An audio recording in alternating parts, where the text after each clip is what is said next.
Welcome to the Lawyerist Podcast, a series of conversations about law practice. Each week, we talk with legal entrepreneurs and innovators about building a successful law practice in today's challenging and constantly changing legal market.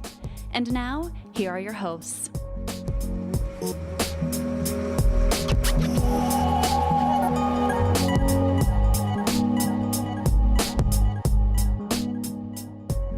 Hi, I'm Sam Glover. This is episode 187 of the Lawyerist Podcast, part of the Legal Talk Network. Today I'm talking with Stephanie Everett about how a mastermind group can help you grow your firm. Today's podcast is brought to you by LawPay, Ruby Receptionists, New Law Business Model, and HeadNote. We appreciate their support, and we will tell you more about them later in the show. I'm recording this just a few hours after getting back home from our very first LabCon, which we've been telling you about on the podcast. I'm still all fired up from it. It exceeded my expectations in every way, and most of that is due to Stephanie, who you're about to hear from, and Ashley Steckler, our operations director. Aaron also put in a lot of work, and so have most of the Lawyerist team. It was fun and inspiring, and the venue was perfect. We've already selected dates for LabCon next year. It will be August 11th through 14th in Minnesota. If you're interested in joining the labs, you can come to LabCon in 2019. You can learn more about Lab at lawyerist.com/lab, and maybe we'll see you in the next lab cohort. While we were there, Lindsay and I recorded a ton of video with the lawyers who attended, so you'll be seeing them in upcoming episodes of Lawyerist Lens on YouTube. Speaking of which, please go find Lawyerist Lens on YouTube and subscribe so you don't miss an episode, and it'll also help others find the show. Now we've got a brief sponsored conversation with Sarah Schaff from HeadNote, and then we'll talk about mastermind groups with Stephanie. Hi, this is Sarah, the CEO of HeadNote, the new best practice for legal payments. Hi, Sarah. It's great to have you on the podcast again. So we didn't really touch on this last time, but rather than talking about eChecks credit cards specifically, why should lawyers be thinking about collecting payments that way instead of the traditional old-fashioned checks? Well, it's not going to come as a surprise that the first thing I'm going to say is that it gets you paid faster. I think all of us know that we'll pay a bill faster if we can click to pay it online rather than needing to find our checkbook and deal with kind of the old way of doing that.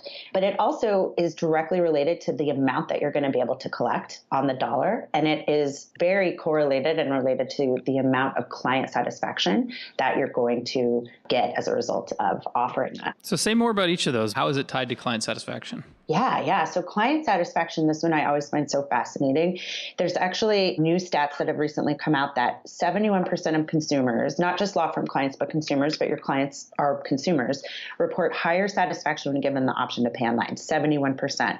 But more exciting, I think, for us as attorneys and law firms is that 36% of law firm clients are less likely to switch to a competitor if sent an electronic bill over paper. I mean, that's me. I don't even know where my checkbook is. Right. So if you want me to pay you using a check, I can't actually hire you. Right. Or I just will leave it in some kind of sad actual mail inbox that I never check because I don't have the time to deal with it. Essentially, the only thing I ever had paid for with a check over the past few years was my attorney's bills.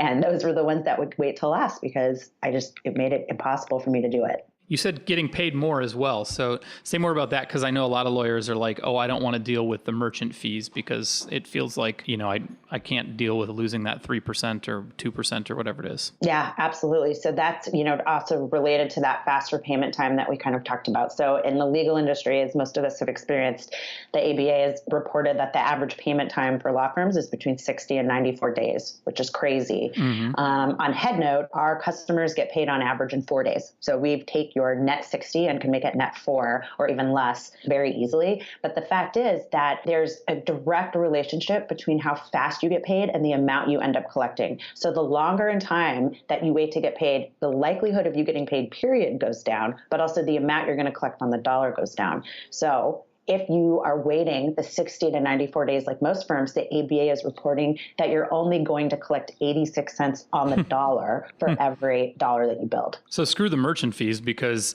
if you're only collecting 86% as opposed to, say, 97 or 98%, you're getting all of your money back. Exactly. On top of the fact that you actually will collect more if you make it easier to pay and you get paid faster, imagine what you could do with that extra money in your pocket, the time value of that money to grow your business or your firm or get more clients or whatever it is that you want to do. You're directly taking that out of your firm's plans because it's coming out of your bottom line. So my advice is always, hey, that sounds great. great, but lawyers need to try it for themselves. And I think one of the more intimidating things about accepting credit cards is that, honestly, the world of credit cards and merchant accounts and everything is a rabbit hole that leads to a morass. And it's just, it is so hard to even figure out what it actually costs and what you need. And what people really need to do is just try it for a month, attach a payment link to your invoices and see if it works. And one of the things that has stood out for me about HeadNote is just how easy it is to get started. When you bugged me until I tried it, I was like, all right, I'll give this a shot. And I decided to send my business partner, Aaron, a bill for $1,500.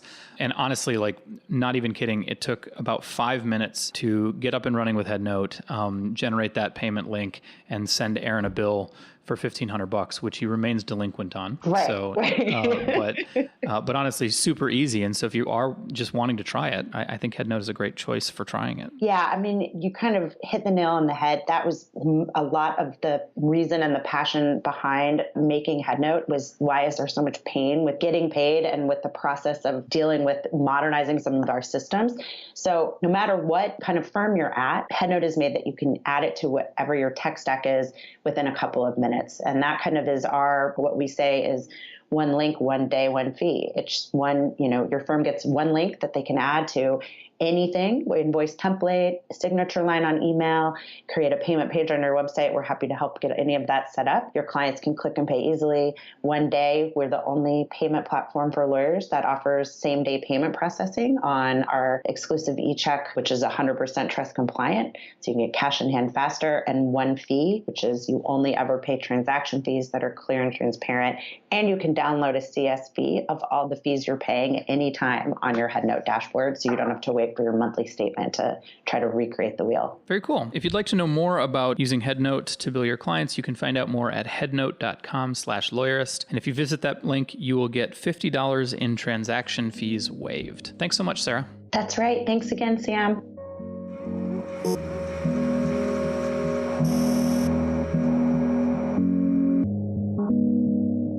Hey everyone, I'm Stephanie Everett, the Community Director here at Lawyerist, and I help small firm lawyers build and grow joyful and successful businesses because work should be awesome, right? That's awesome. Hey, Stephanie. It's fun to hear you describe the things that you do in our business, but I love that. So thanks. I'm glad you're here. Glad to be back. So today we wanted to talk about something that comes up when in groups of business people, and I feel like over the years it's become an increasingly popular topic among some lawyers, which is mastermind groups. And maybe you should just start out by letting us know, for those people who don't know what the hell that is, what is a mastermind group? Yeah, so it's real simple. It's just a group of people coming together regularly who are dedicated to helping each other grow and develop their businesses. Where did the idea come from? So my reading suggests that it started way back, like Benjamin Franklin back in his times. He had a club that he created of other like-minded people who would just share ideas and help improve themselves and the community and others.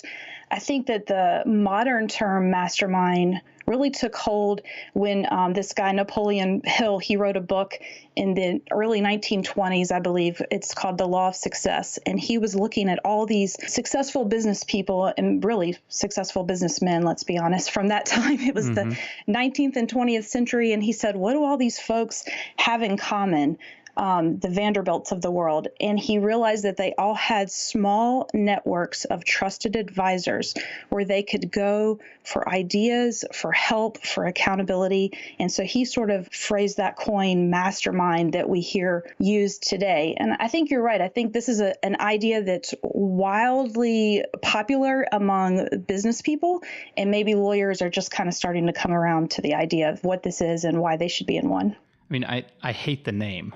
But I love, but we haven't come up with a better name that just helps everybody understand what we're talking about.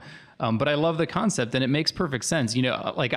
Sometimes I get distracted by like conspiracy theories and stuff. And, but you see this thing operating all the time. Part of the reason successful businesses are successful is because they get together with the leaders of those businesses get together with other successful business leaders and just have conversations, and naturally or intentionally, you're going to have conversations about your business, the problems you face, and hey, why don't we work together? And anybody who's ever gotten out of their room and gotten in a conversation with other businesses and people and lawyers and whatever will have had that experience of, hey, maybe we can refer business back and forth. Maybe we can collaborate on this. Maybe there's a way we can work together.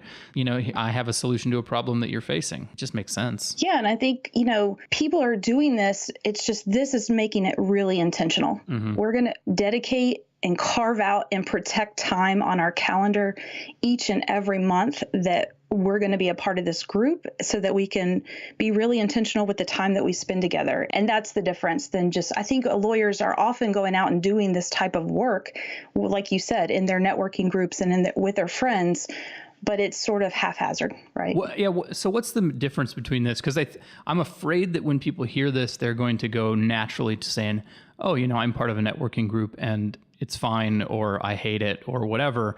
I have been to some of those meetings, and I realize that I've only gotten a small snapshot of what, BNI and Grapevine and whatever can be. But I don't think those are mastermind groups.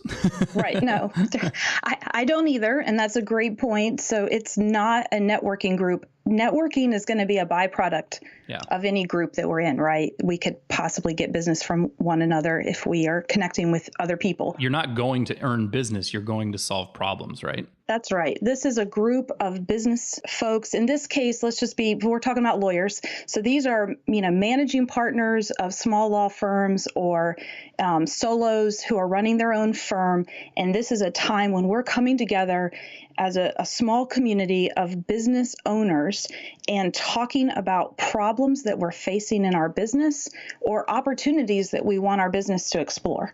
And we're being very intentional with our time together and how we talk about it. And we have an agenda that we follow each and every time that I can kind of go through. But it's really a great time to work on your business. I want to touch on that again, the difference between working on and in your business, because I think a lot of lawyers struggle with that.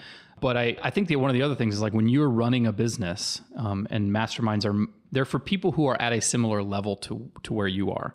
And I think it's especially valuable for business owners because even if you're at a firm that is big, 10, 15 people, to have a leadership team, if you're the CEO or you're the owner of the firm, your leadership team is not exactly your peers, and their perspective is going to be formed by your perspective. Whereas if you go and talk to another business, law firm owner in your area of a similarly sized firm, you're getting sort of somebody with a fresh perspective and their own perspective. And that's just a valuable difference that you can't get internally, and you have to really kind of get out of your firm and get around other people. Yeah, absolutely. And how we try to, when I'm putting mastermind groups together for Lawyerist, I'm very intentional with how I place people together. Mm-hmm. And we're trying to get people really similar sized businesses, but also at similar phases in a business cycle. So we have one group that is a lot of folks who are just starting out their solo practice. So they're all kind of struggling with the similar things versus someone who maybe is going to hire their, third or fourth or 10th team member. That size firm and that where that firm is in their life cycle, they're just facing different issues. And so we want to be very intentional with who we put in those groups so that we get you in with your people. And one of the things I know that some lawyers really struggle against the idea that, or fight against the idea that a new solo who, especially one right out of law school, has anything to teach anybody. And there's something to that, but mentoring is a different thing. And what I think about is the problems that you face when you're a new solo are problems that you will forget about in a year or 3 or 5 years. And so 5 years out, somebody's struggling with the same issue and you come to them as a new solo, or somebody's not struggling with the same issue. You come to them with a new solo and you're like, I'm struggling with this. And you're just like, no, just move past it. That's not a thing. And that's not useful. Right. So. Right. And part of the beauty of the group too is, and this happens a lot with lawyers, is just having that community and recognizing other people are struggling with this exact same thing. There's such, yeah, it really is such a, that's that comfort there. Like that happens so off, almost every call we have, someone will come on with some issue and you hear other people go, oh yeah, I'm struggling with that too. Thank you for saying that, because I was thinking I was the only one, or I was thinking this was just a unique problem to me or my perspective. And then then you learn that, oh no, this is something that's typical, or I'm not going crazy. This is a real thing. And it kind of helps us then work through the problem. And then that's what we do as a group when we get into our group brainstorming, is we work through the problem in a really real way and come out with actionable solutions for the person. So you said in passing working on your business, and anyone who has ever read the E-Myth will understand that that is sort of a reference there to working on versus working in your business. But I don't think that book actually cleared it up for me, and it took years before I understood what that meant. So maybe we should stop and talk about like why is that an important difference in perspective, and how does the Mastermind group play into that? Yeah, so this term, it's just really thinking about the different roles that we have to play in our business. And when you decide to open up your own shop, sometimes people forget that they've actually taken on a whole bunch of more hats than they wore before, right? So when you're a lawyer, you're practicing in a firm, you're a technician. That's the term he uses in the book. And I think it's a good one because, you're doing lawyerly things. You're doing the practice of law as a lawyer. That's technician mode.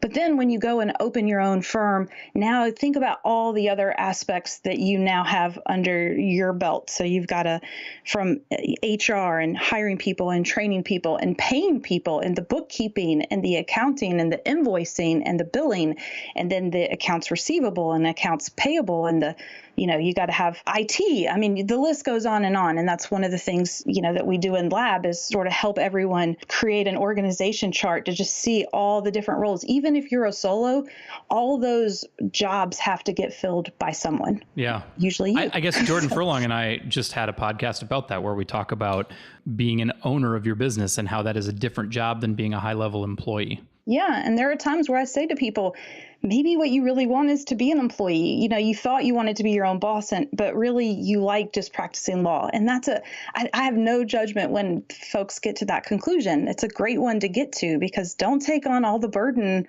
of owning a business and running a business if that's really not what you want to be doing. Without going on too much of a tangent, because Jordan and I totally did. So you can listen to that podcast if you want it. But this is one of the problems that I have with not allowing non-lawyers to own businesses. If you recognize that, which is totally true for most lawyers, the highest and best use of your time is not running a business, but doing the actual high level, advice, giving advice, doing real mental legal work. Who do you bring in to run your business? You have to find somebody who can do that, who also has a law degree, I guess. And it's just a stupid obstacle that shouldn't be there. But anyway, I digress. I know we can't solve that problem today, but what we can do is help those folks that are in this situation. So back to the major point I want to make is we have to recognize, and I think this is where, we won't get on a billable hour tangent either, because you know how I feel about that. But one of the many disservices the billable hour has done for us is made us think that we are only making money as lawyers when we're billing, right? That's how we think. That's what generates revenue. And what we're trying to do is remind attorneys that that's not necessarily the case, that you can, when you step back and carve out time, and you have to make the time, this has to be very intentional.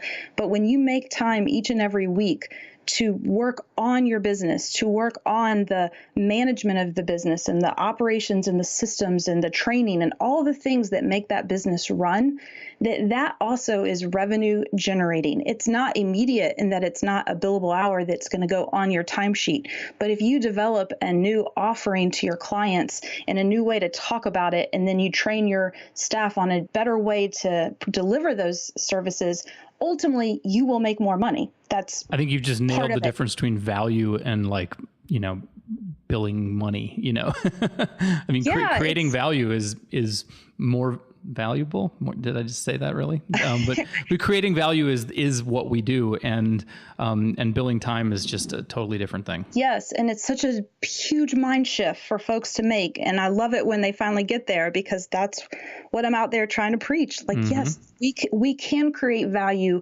if we take a step back and work on our business and make our business as a whole better. And really, that's what I do every day. That's what I love. And then the Mastermind is just an intentional time for us us to come together and really work on some of those problems that maybe you're feeling stuck on, or issues that are coming up and you're just like, I don't know how to deal with this. And so you come together with a very small, select community of other lawyers, other business owners who are going through similar problems, because more heads are better than one. So we're not even close to done talking about this, but we need to take a quick break to hear from our sponsors. And we come back, we'll talk more about like implementation, how to actually make a mastermind happen for you. So we'll be right back.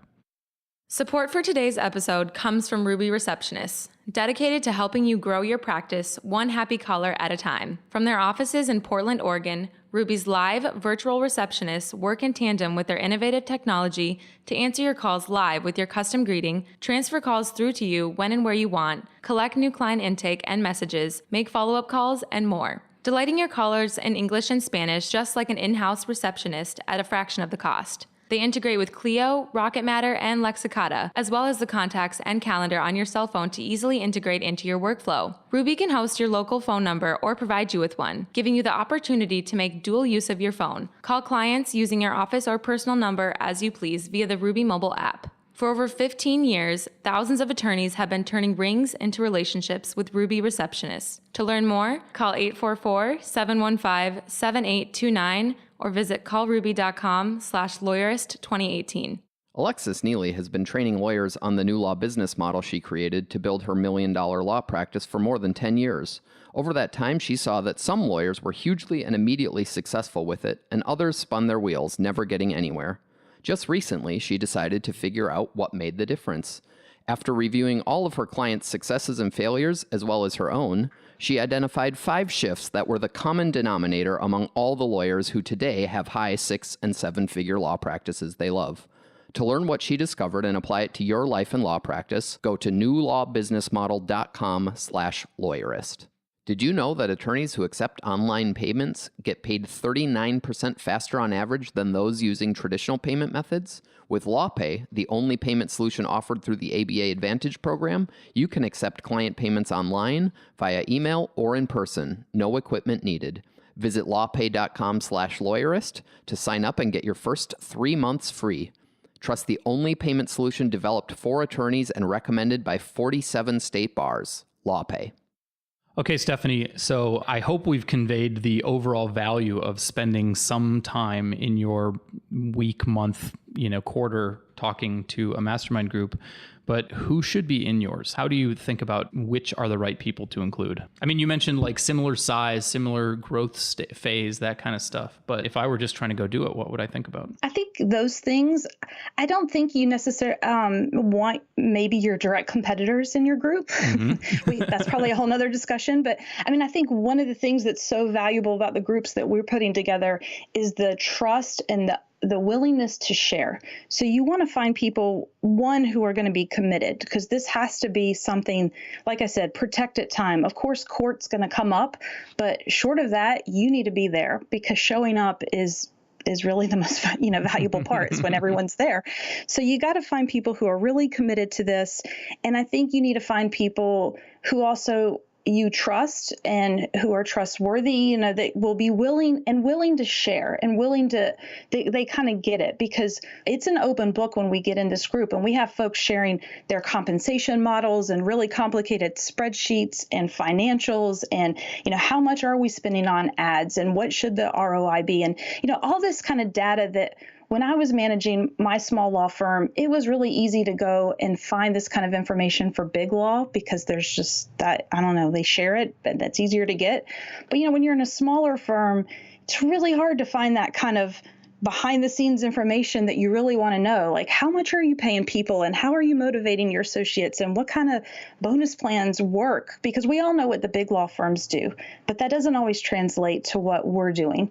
And so that's one of the beauties of these groups, is that the willingness to really share real information and data is just awesome. I mean, that's just an amazing tool and benefit that you have by being in one. Well, and you skipped past competitors, but I don't think enough small firms, solo and small firms, think in terms of competitors. Not that you should be like, okay, buddy, stand back, but you are competing. And the more you think about your business strategically, the more you're going to be thinking about your competitive strategy. And you should be aware that, feeding information to those who are have the potential to be taking your clients away is a problem. The easiest way around that, I think, or maybe it's not all that easy, but is to go outside of your market. Instead of trying to draw your mastermind group from other criminal defense lawyers in your county, look for somebody in another state who or elsewhere in your state who isn't competing with you. And I guess I actually think that's one of the reasons that like the lab masterminds work really well, is because these aren't people who are going head to head with one another, because they're in different states. So they can be very forthright and share, and there's nobody's going to be stealing clients, or hopefully. Right. I don't think so. But this came up last time we had a criminal defense attorney in Colorado, and she was thinking about, should I charge flat fees? And I was like, wow, I'm even amazed that we're having this conversation, because in Georgia, almost every criminal defense attorney I know only charges flat fees. Some of the folks on the call were like, yeah, that's what happens in my state. So it was just this really interesting conversation where she was kind of like, really, I didn't even realize other states were doing it differently. Mm-hmm. And so I do think sometimes when we get outside of our market or our area or our bubble, you just get exposed to new ideas and new ways of doing things. Value of perspective and different viewpoints. All right. So that's a little bit about who should be in yours. How do you structure the meetings? What do you talk about? Like, is there sort of a stock agenda, or like, if I was going to have my first mastermind group meeting, how would I try to make sure it was going to be successful? So it's pretty simple. There's kind of 3 basic components to the meeting. First, we do a quick check-in with everyone. And so if it's your first meeting, this would not... When you say we, you're talking about lab masterminds. Yeah, this is how we do it with our lab masterminds, but also I think most masterminds follow this sort of universal template. So I think this is kind of shared among business leaders as well. Everyone in the group just does a quick check-in. What's going great with you in your professional life, in your personal life, because we always love hearing great news and want to celebrate success. And then if you had a previous meeting, you would check in on what you said you were going to do. And so that will come up at the end, but we want to hold everyone accountable. So you do a quick check-in, see where everyone is. If there's a major issue going on in that person's life, they might say, hey, I've got a big one, guys, because sometimes then the next part of the call is what we call the group brainstorming session or section of the call. And we might prioritize how much time we spend and which ones go first, based on sort of the severity. If someone was really in crisis and needed to make a decision in the next 48 hours, the group would be like, yeah, let's take that person first and make sure we give them the time they need. So that just kind of makes sense. And that's really where the real work happens. So one person brings an issue or an opportunity to the group, and we call that person sort of sitting on the hot seat. And so they describe the problem, and then the hardest part for them is they have to be quiet. So you put your problem out there and then let other people talk about it. Right. And well, sometimes people ask questions. And so, yeah, you'll have a chance to ask, and that will be very helpful. So people will kind of dig at, oh, you're saying this, but is that really the problem? Maybe this is the problem. And it's then where we kind of explore and we ask questions and we give thoughts and we give feedback and advice. And it's just really great. And the biggest rule to remember when you're the person on the hot seat is you don't have to agree to do anything or you digest it then. Just be open and listen, because you're going to, sometimes the urge is to say, well, that'll never work because, right? And you have to say, no, just listen, take it all in, because you don't know yet what will work and what not. You can't just immediately dismiss ideas. You just need to listen and let everybody go through this brainstorming process together. And I assume part of it is like, well, I have done this. Here's what my experience of it was. Absolutely. If you've constructed your mastermind group well, you should be talking to other people who've tried things that might be a solution for you. Yeah, and that happens all the time. And then, if it's not obvious, the other benefit is even if you're not the person on the hot seat, usually you will have either had this problem, or you might be struggling with the same thing, or some idea is going to spark by something someone said that you're going to be like, oh, that actually works for me too. So it's just this great time where everyone's bouncing lots of ideas and thoughts off of one another. I mean, that requires some open mind. Like you can't come in there. I mean, maybe you have to have an open mind even to come to a mastermind group, but sitting there and sort of engaging in brainstorming really requires that open mind. And you said it in passing, but like that won't work because is the instant answer that I always get when I try to talk about anything even a little bit new with lawyers. And Richard Susskind has a whole bit on, how every law firm thinks they're unique and nothing that he's talking about applies to them. Right. And, it is a really common response. And I don't think it's fair to pin all that on lawyers. I think humans naturally get a little bit defensive because the suggestion that you could be doing something differently carries with it sort of an implicit suggestion that you're doing things wrong.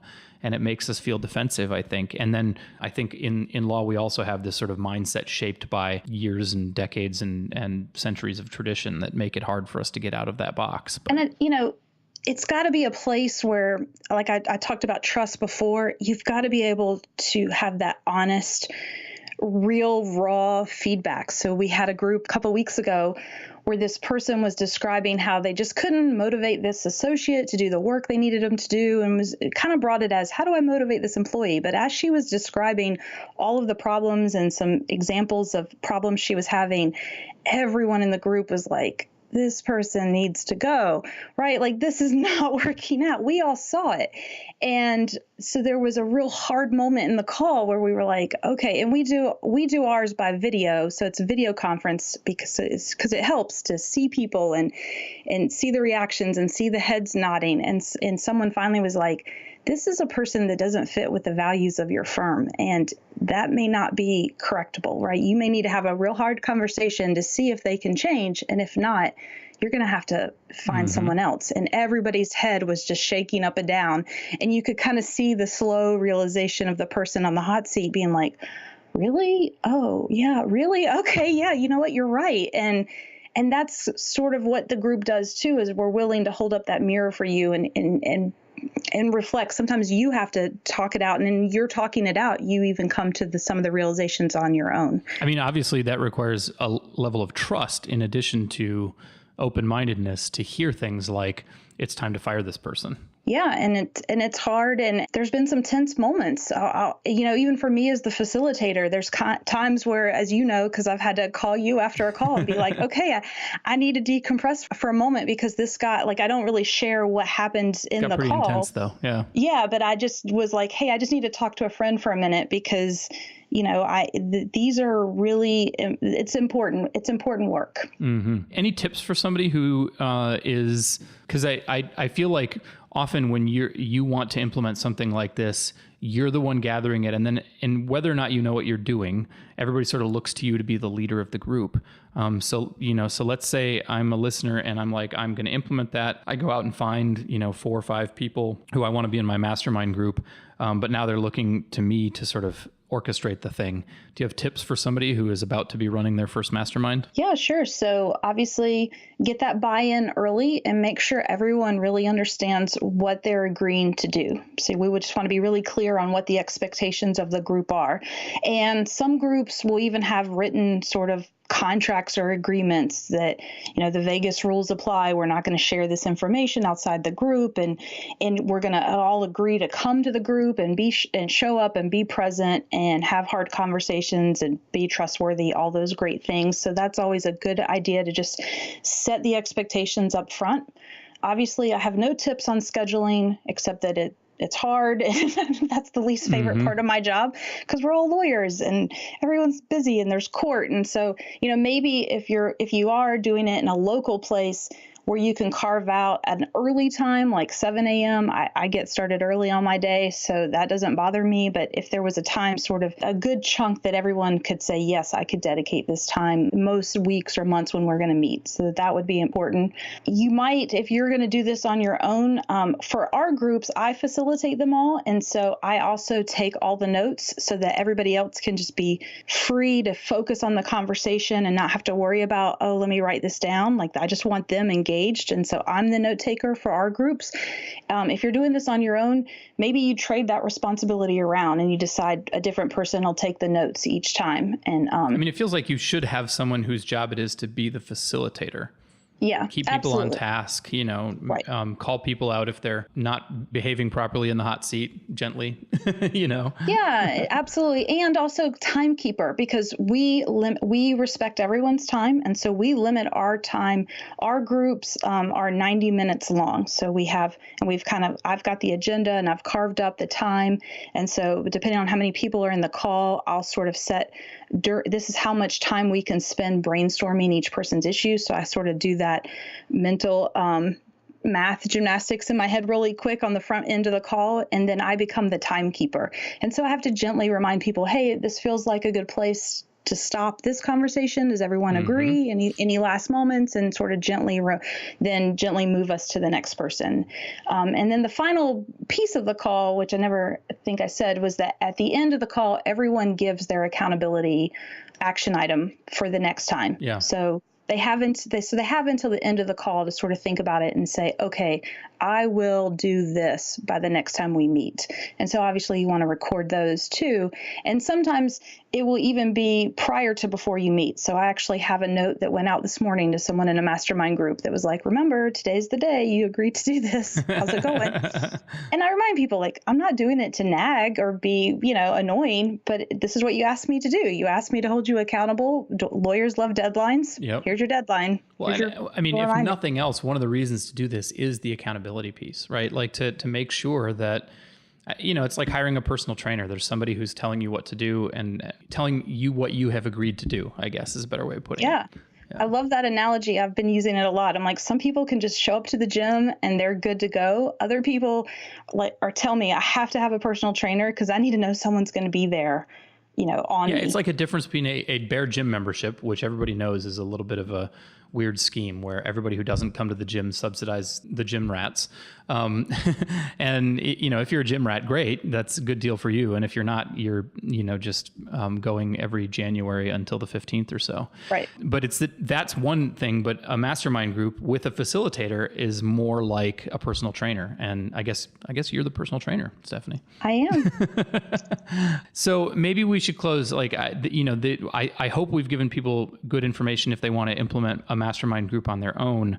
But maybe we should say a little bit more about how you handle those within Lab and what Lab is, just in case people haven't taken the time to learn about it. Because I think it'd be good for people to understand what you're doing there. Yeah, I would love for anyone who's interested, if, reach out to me. You can find me on lawyerist.com on the About Us page with my emails, stephanie@lawyerist.com. If anyone has any questions, I'm always happy to talk about this. But Lab is, we really have two components of Lab that offer mastermind groups. So the first is the Lawyerist Lab, which is a one-year program really designed to help you work on your business. So if you're one of those folks that a little light bulb went off and you said, yeah, I need to do that more, what we do in Lab is sort of just spoon feed it to you. So each day, each week, this is what you work on today. And over the course of the year, you end up working on all aspects of your business that are actually covered in our Solo Small Firm Scorecard.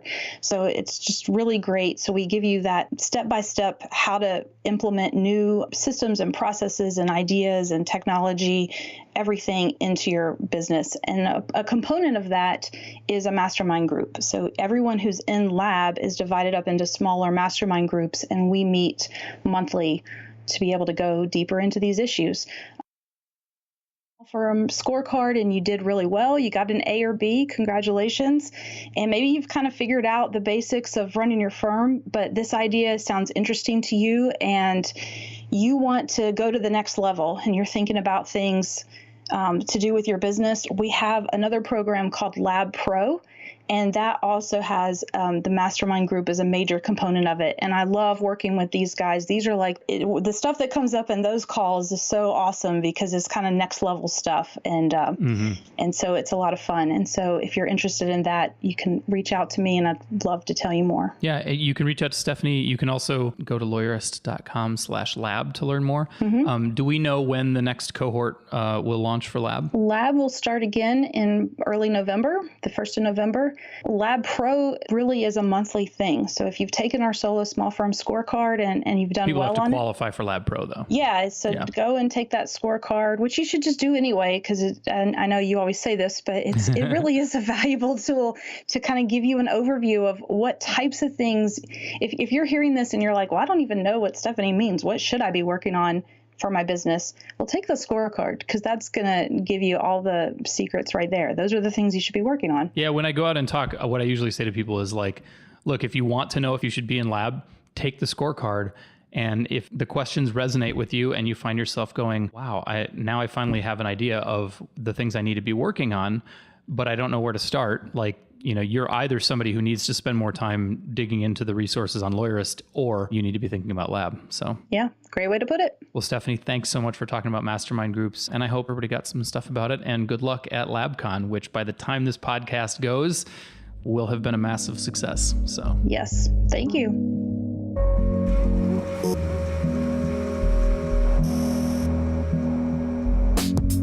Make sure to catch next week's episode of the Lawyerist podcast by subscribing to the show in your favorite podcast app. And please leave a rating to help other people find our show. You can find the notes for today's episode on lawyerist.com/podcast. The Lawyerist podcast is produced with help from Lindsay Calhoun and edited by Paul Fisher. The views expressed by the participants are their own and are not endorsed by Legal Talk Network.